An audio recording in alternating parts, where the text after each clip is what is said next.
Hello my name is Shridhar Srivastava and this is my video vlog. So आज मैं comment का जवाब देने जा रहा हूँ। कमेंट लिखा है लिटिल स्टार ने और उन्होंने पूछा है स्क्रीन प्ले लिखते वक्त कॉन्सेप्ट फैक्ट्स को कैसे रिसर्च किया जाता है, इस पर एक प्रैक्टिकल मेक वीडियो बनाइए सर। देखिए, रिसर्च का जो प्रोसेस है वो हर राइटर का अलग होता है, हर आदमी का अलग होता है। ऐसा नहीं है कोई एक प्रोसेस है जो आदमी करेगा तो एकदम सक्सेसफुल हो जाएगा। उसमें बहुत सारी किताबें भी हैं। मैंने कुछ किताबें पढ़ी थी डायरेक्शन पे, राइटिंग पे, जिसमें रिसर्च के अलग अलग मेथड्स लिखे हुए थे कि आप ऐसे रिसर्च करिए, आर्टिकल्स एक्यूमुलेट कीजिए, ऐसा करिए, वैसा करिए। But there is no specific thing that you can do. Everyone has their own methods. I have my own methods. तो मैं अगर किसी चीज़ पर रिसर्च करता हूँ तो basically I don't collect information at first hand. So if I'm reading a book, I will be underlining things और coat उसके लिख लिए डायरी में, या फिर उससे रिलेटेड जो इन्फॉर्मेशन है वो कलेक्ट करनी शुरू कर दी. So basically you will get an idea when you move ahead. Suppose there is so मैंने सबसे ज़्यादा रिसर्च अगर किसी चीज़ पे की है तो वो एक केस था, एक लीगल केस था, उसके ऊपर करी थी. तो उसका भी फंडा ये था कि पहले तो आपको उस केस से वाकिफ़ होना पड़ता है. तो आपको तब तक थ्रेड्स नहीं मिलेंगे रिसर्च करने के जब तक आपको उसके बारे में कुछ पता नहीं होगा. So if you want to research about something, then you have to watch a lot of content, and you have to read a lot of content, read a lot of articles, and then you get to know okay, which direction you want to go. Suppose एक legal case है जिसके बारे में research कर रहा हूँ, तो उसके जो आर्टिकल्स हैं या उसके जो लॉज हैं उसके बारे में तभी पता चलेगा जब मुझे पता चलेगा वो केस क्या है. तो जब मैं केस की किताबें पढ़ूंगा, आर्टिकल्स पढ़ूंगा, तब जाके मुझे पता चलेगा वो केस क्या है, उससे रेलिवेंट सेक्शंस कौन से हैं जिससे मुझे पढ़ना चाहिए. फिर मैं उसके बेसिस पे गूगल करना शुरू करूँगा. सपोज उसमें कोई एक कॉन्विक्ट है, या एक पुलिस ऑफिसर है, या एक पब्लिक प्रोसिक्यूटर है, तो मैं उसके बारे में गूगल करना शुरू करूँगा. उसका फेसबुक, उसका लिंक्डइन, या उसके बारे में जो भी आर्टिकल्स है वो पढ़ना शुरू करूँगा. So one thing leads to another. So basically जो आपका रिसर्च होता है वो आपका एक इन्वेस्टिगेशन होता है. किसी भी चीज़ पर आप रिसर्च कर रहे हो वो आपका एक इन्वेस्टिगेशन होता है. And one thread leads to another thread. और यही एक तरीका है रिसर्च करने का. तो मैंने एक बार कल्ट पे रिसर्च कर रहा था, तो कल्ट पे रिसर्च करने के लिए भी मेरे पास कुछ नहीं था. तो basically if you do not have any knowledge about something but you want to research about it, and you start from anywhere, it doesn't matter where you start, because if you know the goal what you really want to research about, then it will lead you to that particular point. मतलब आप अगर जैसे किस चीज़ के बारे में मैं तो बात करूँ, मतलब सपोज जैसे मैं कल्ट के बारे में बात कर रहा था, तो कल्ट के बारे में मुझे कोई नॉलेज नहीं थी. तो मैंने कुछ नहीं उसके 6-7 ऐसे यूट्यूब पे वीडियोस देख लिए. तो उनसे मुझे कुछ किताबों के बारे में कुछ लोगों ने इन्फॉर्मेशन दी, कुछ आर्टिकल्स थे, कुछ नाम बताए. तो उन नामों को मैंने गूगल किया, फिर उसके कुछ रिलेटेड वेब सीरीज़ देखी, फिर उससे रिलेटेड कुछ डॉक्यूमेंट्रीज़ थी वो देखी, फिर उससे रिलेटेड जो किताबें थी जो उन डॉक्यूमेंट्रीज़ में उन वीडियोज़ में बताई गई थी वो देखना शुरू किया. फिर भाई गूगल पर डाला कि it's related to that content, कौन कौन सी किताबें हो सकती है. किताब सबसे अच्छा सोर्स है मुझे लगता है रिसर्च करने के लिए. अगर आप रिसर्च करना चाहते हैं, अच्छी रिसर्च करना चाहते हैं, then you have to be patient. और आपको महीना 2 महीना देना पड़ेगा एटलीस्ट रिसर्च करने के लिए. और मैं नहीं करता हूँ, पर ये करना चाहिए. मतलब कि जब भी आप रीड कर रहे हो, लाइक मुझे दुगनी मेहनत हो जाती है कभी भी कोई चीज़ रिसर्च करते हुए, क्योंकि मैं एक टाइम पढ़ता हूँ और नेक्स्ट टाइम उस पर जाकर उसके पॉइंटर्स बनाना शुरू करता हूँ. पर अगर आप पहली बार में ही लोगों उसके पॉइंटर्स बनाना शुरू कर देंगे, लाइक एक डायरी रखें या फिर एक A4 शीट का पेज रख के आप उसके पॉइंटर्स लिखना शुरू कर दें, उस चीज़ को रिमाइंड करना शुरू कर दें, तो आपको आगे जाके थोड़ा सा आसानी होगी. क्योंकि ऑफकोर्स ह्यूमन माइंड ऐसा है कि सारी चीज़ें याद नहीं रहती हैं हमको समय के साथ. तो रिसर्च करने का तरीका बेस्ट है कि यू स्टार्ट राइटिंग पॉइंटर्स. और ये एक हैबिट है जो मैं अपने अंदर इनकलकेट करना चाहता हूँ, समय के साथ हो भी जाएगी. जैसे कि साइनफील्ड है, जेरी साइनफील्ड अपने बगल में हमेशा, जितने भी स्टैंड अप कॉमेडियंस हैं, अच्छे राइटर्स हैं, वो अपने साथ एक डायरी ज़रूर रखते हैं. तो उस डायरी में जैसे उनके दिमाग में कोई थॉट आता है उस थॉट को लिख लेते हैं. तो मेरे साथ ये प्रॉब्लम है कि मेरे दिमाग में कोई थॉट आता है तो मैं उसको उतनी जल्दी लिखता नहीं हूँ. मतलब मैंने बहुत चीज़ें ट्राई करी, बहुत सारे ऐप्स ट्राई किए, बट आज के ज़माने में मतलब वो नहीं हो पाता मेरे से कि मैं हर वक्त जेब में एक डायरी लेके घूमूँ या लिखता रहूँ.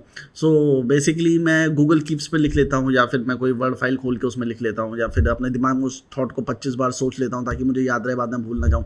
हालांकि उसके बाद ही भूल जाता हूँ. सो एक बुक रखिए जहाँ पे आप नोट्स बनाते रहें उन सब चीज़ों के, तो अभी वो रिसर्च करने का कोई फ़ायदा है. क्योंकि जब आप उसे वापस पढ़ेंगे, then that will make you recall what you have already red.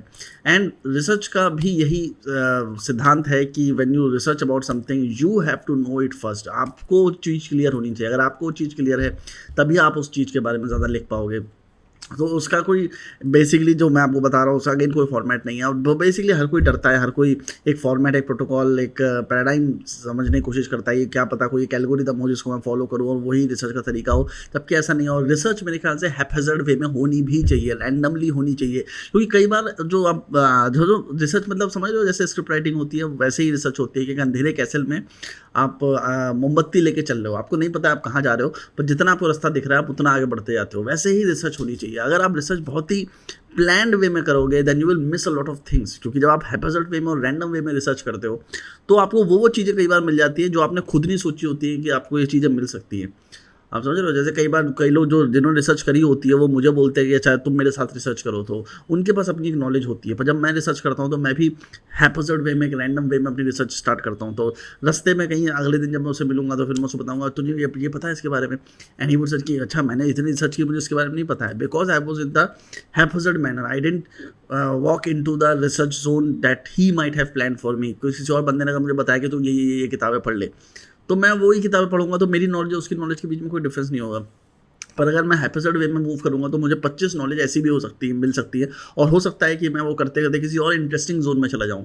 So that is the most interesting part of doing research, that you go 360 degree in any direction, और फिर आपको डायरेक्शन वहीं से मिलता रहता है कि अच्छा जो चीज़ आपको इंटरेस्टिंग लगती है you start picking it up, writing it down, and then related to it you start reading more content about it. So that is the one way of researching. पर कई बार जब आप प्रोफेशनल दुनिया में काम कर रहे होते हैं, अखबार में काम कर रहे होते हो या फिर किसी किताब पे काम कर रहे होते हो, देन आपकी रिसर्च को बहुत कॉन्क्रीट होना चाहिए। तो उसके लिए जब मैं ऐसा कुछ करता हूँ, जैसे किसी आर्टिकल पर रिसर्च कर रहा हूँ, किसी चीज़ पर रिसर्च कर रहा हूँ, तो उसके लिए क्या करता हूँ, मैं 5-6 A4 शीट का एक पुलिंदा बना के उसको स्टेपल कर लेता हूँ, और उससे रिलेटेड एटलीस्ट मैं कोशिश करता हूँ 30 to 40 पॉइंट्स नोट डाउन करूँ, क्योंकि मुझे ऐसा लगता है कि 30, 40, 50 पॉइंट्स अगर आपने नोट डाउन किए then you have more than enough content to write an article और make a video about it.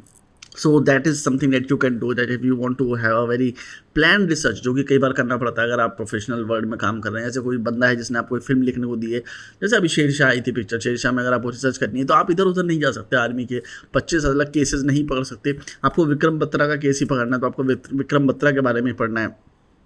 सो अब you make a separate diary, you A4 sheet का एक गड्डी बनाओ, उस पर अपने से विक्रम बत्रा के बारे में लिखो, उससे जो रिलेटेड इवेंट्स हैं आप सिर्फ उन्हीं के बारे में पढ़ेंगे, क्योंकि वहाँ पे आपके पास टाइम नहीं होता है, वहाँ पे आपके ये टाइम नहीं होता है कि आप इधर उधर जाके बाकी चीज़ें भी पढ़ना शुरू कर दो, तो वहाँ पे आपको थोड़ा कंक्रीट वे में लिखना पड़ता है। तो अगेन घूम फिर के एक ही चीज़ है, whatever you are researching, whatever you are researching, whenever you find an interesting and important point you write it down, and the pointers that you make becomes the core idea of your story, of your article, or whatever you are writing। मतलब आप जो भी चीज़ कर रहे हो उसका वो core idea हो जाता है। वो जो पॉइंटर्स हैं वो बहुत इंपॉर्टेंट होते हैं, वो जो नोट्स हैं वो इंपॉर्टेंट होता है। This is how everyone researches है।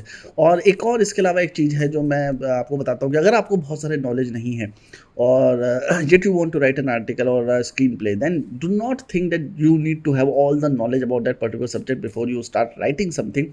आप ये भी कर सकते हो कि आप वो आर्टिकल लिख दो, जैसे कि आप 2000 वर्ड का आर्टिकल लिखना है, then you just write the complete article in 1000 words, and then you find out कि कहाँ कहाँ उस नॉलेज की ज़रूरत है, and then based on that आप रिसर्च करके वहाँ पे वो चीज़ फिल कर दो। अब जैसे अगर आप 1971 की वॉर के बारे में लिख रहे हो और वहाँ पे पता चलता है कि अच्छा यहाँ पे वो गया, उसने अपने कैप्टन से बात की और कैप्टन ने हाँ बोल दिया, और वो कैप्टन का नाम आपको नहीं पता है, तो उस टाइम पे कैप्टन का नाम लिखने की ज़रूरत नहीं है, वो आप आर्टिकल कंप्लीट कर लो, फिर उसके बाद में गूगल करके आप कैप्टन का नाम उस टाइम से निकाल के फिर वहाँ पे आप लिख सकते हो।